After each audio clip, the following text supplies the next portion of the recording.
Good afternoon, fellow Kenyans.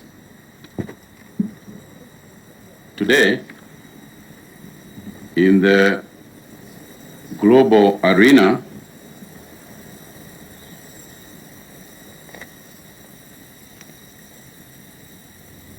$154,828 people have died of coronavirus.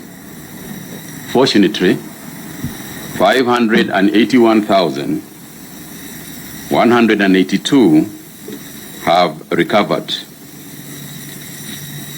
As we continue to fight against this disease, I want to emphasize the issues that I have said, including hygiene, washing your hands, and all the other practices that we have said.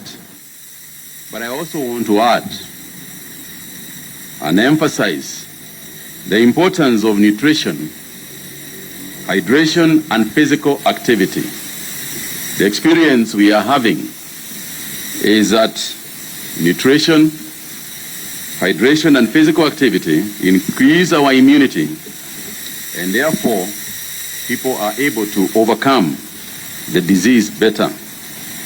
Consumption of a healthy diet and engaging in regular physical activities helps to strengthen our immune systems, lower the risk of chronic illness and infectious diseases, and also speed up recovery from illnesses.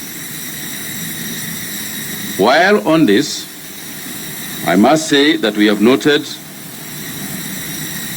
with serious concern about the non-factual food and nutrition information going around on social media on the healing effects of certain foods or drinks.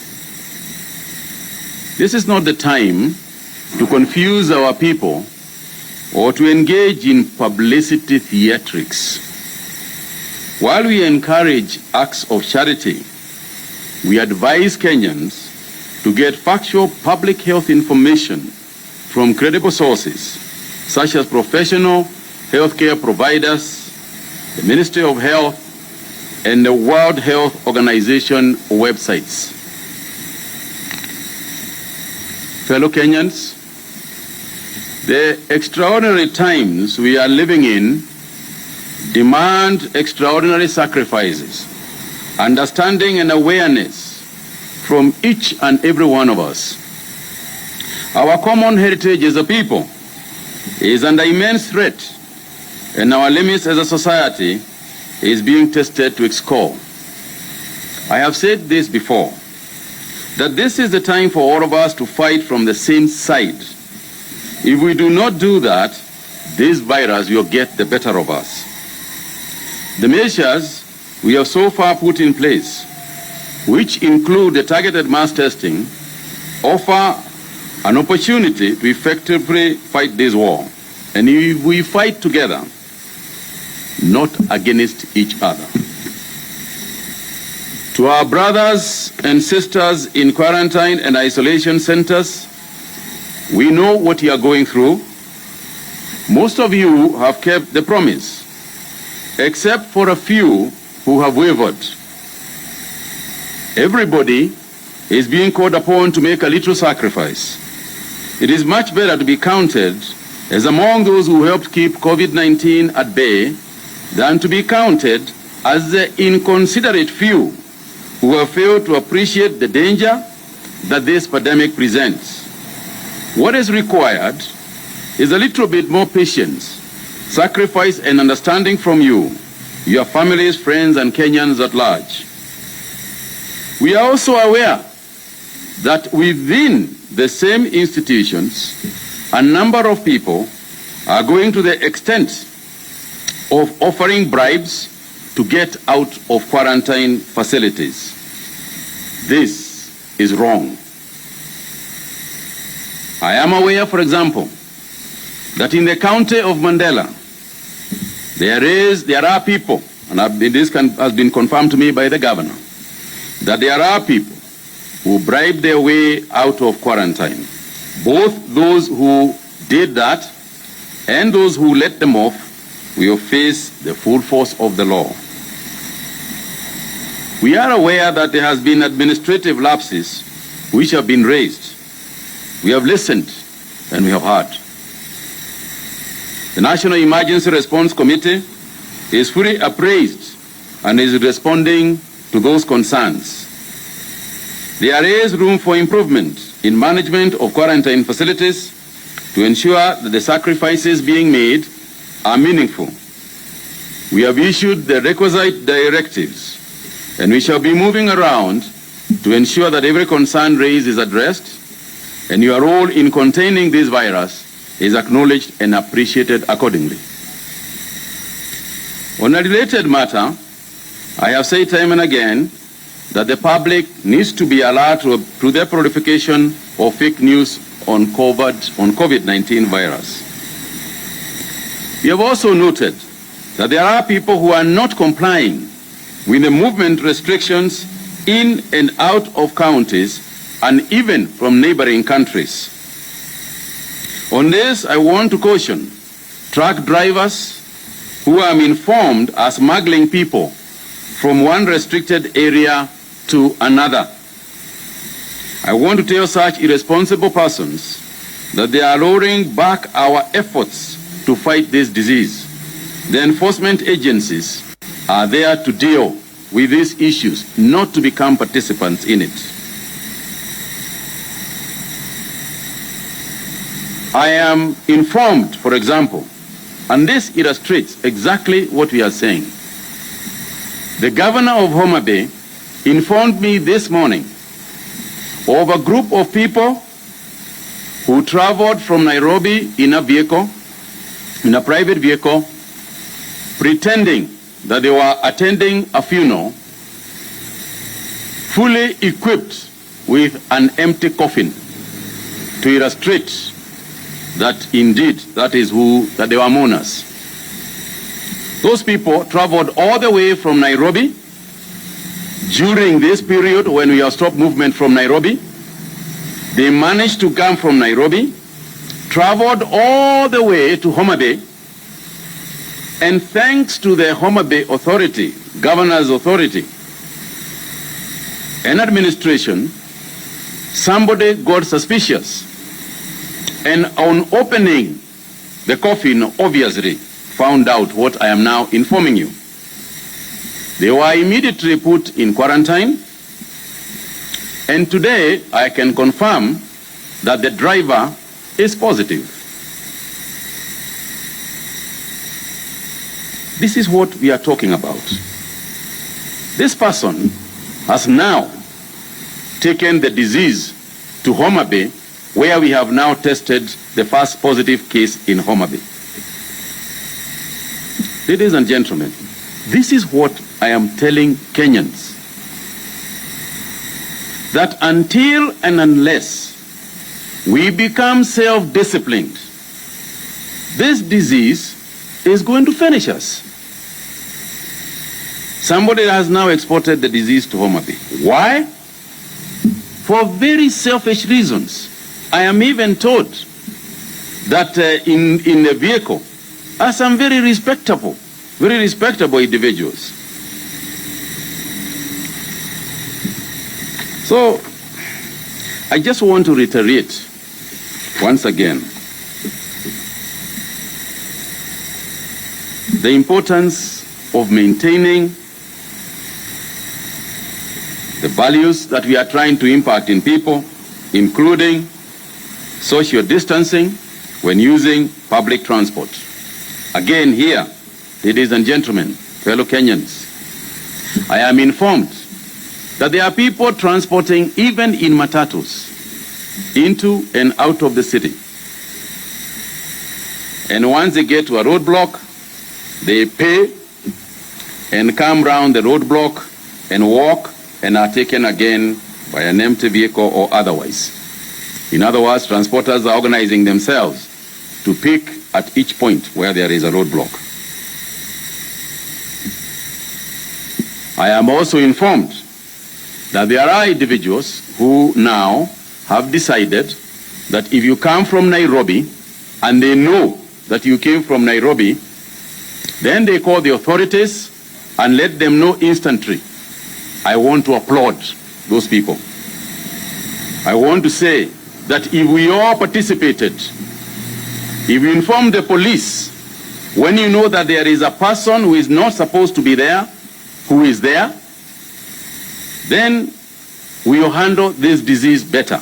I am not trying to incite Kenyans against each other, but I am trying to say that information about a person who you know very well was in Kisumu or Nyeri or Mombasa, and you know that they are now in Nairobi and they are not supposed to be here, please inform the police, inform the authorities, because that person may very well be your killer. Fellow Kenyans, this is not a time for cat and mouse games. And going forward, what the people who are modeling for us are telling us is that depending on the level of discipline, that the results for this country, the number of people who will die in this country, or the number of people who will not die in this country, will depend purely on the level of discipline that we exhibit going forward. There are models that say that we could lose as many as 28,000 Kenyans dead as a result of this disease, unless we start observing certain measures and ensuring that we do social distancing and every other measure that we have been told. So, fellow Kenyans, Kenya is on red alert. The numbers are rising steadily. In the last 24 hours, we have doubled our testing capacity to test 1,115 samples. Out of these, 16 have tested positive for the coronavirus disease. We are now 262, the number of confirmed cases in our country. By now, you'll have noticed that the higher the samples, the higher the number of cases. This speaks both to the urgency to test Kenyans in the targeted areas I have said, and for every Kenyan to assume that the person next to you is a contact who could be carrying the disease. 15 of these cases who have tested positive are Kenyans and 1 is a foreigner. 12 male and 4 female. None of those has a history of travel, and none of those cases are in our quarantine centers. 9 from Nairobi, 5 from Mombasa, and as I said, 1 from Homa Bay County, each between 23 and 84 years old. And I can also add here that the 84 years old was a person who also believed in treating people via herbal medicines, herbalist. I'm delighted to announce also that we have 7 people discharged today, bringing the number of recoveries to 60. And I want to thank our healthcare workers, those who have been taking care of these people. I want to thank the doctors, the nurses, because it is through your effort that those 60 people can now join their families. But at the same time, I am also sad to say we have lost an additional 2 more patients, bringing the number of those dead to 12. And I want to send our condolences to the families of the 2 victims. In terms of distribution of age now, we know that There are 8 people who are aged between 0 and 14 years. There are 70 people between the ages of 15 and 29. There are 164 people between the ages of 30 and 59, and we have 20 who are above 60. Ladies and gentlemen, to bring this matter home closer to those of us who live in Nairobi, let me emphasize this, that there is no estate now that doesn't have an individual around you who may well be positive. For example, and these are just pure examples, in the Kilimani area, there are 6 cases in the Kilimani area. We have 3 we have picked from the Kawangware area. Karen has 5 people. Pipeline Estate has 5 individuals. Utawala has 4. Mulolongo, we got somebody. As you know, Isili, there was an imam who was preaching and who was going to various houses, has died of COVID. So what we are saying in a nutshell, ladies and gentlemen, is that there is no place that is not affected. If you go to Buruburu, we have got cases in Buruburu, we have got cases in Utawala, we have got cases in Tasia, we have got cases in Parklands, and so on. We have got a case in Donholm, Hurlingham, Madaraka, and others also who are on the list. Gara, we had 2 cases in Gara, and the 2 cases in Gara presented themselves to a clinic and are positive. So because of this, we are also advising all health workers, whether you work in a private farm, in a private clinic, whether you work in a government clinic, whether you are the receptionist, or whether you are the askari in that health facility, because you do not know whether the next person who walks in there will be a positive case, please protect yourself all the time. Ensure you are wearing a mask. Under no circumstance should you receive a patient without the necessary protection. And protection is now available. PPEs are available, as we have said. So I want to plead to all of us to take measures that we have announced seriously. Let's take what we are saying seriously, because what I do know is that if we do so, we can be a perfect example of a people living in harmony and a people who have defeated what others in the world have been unable to defeat. We can overcome, fellow Kenyans, we can overcome this disease. We can beat it, but only if we appreciate this is not a government disease. This is your disease, and this is my disease. If we appreciate that, then we can and should overcome. Thank you very much. I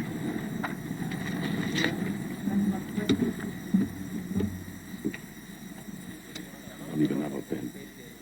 Early this morning we received an alert from concerning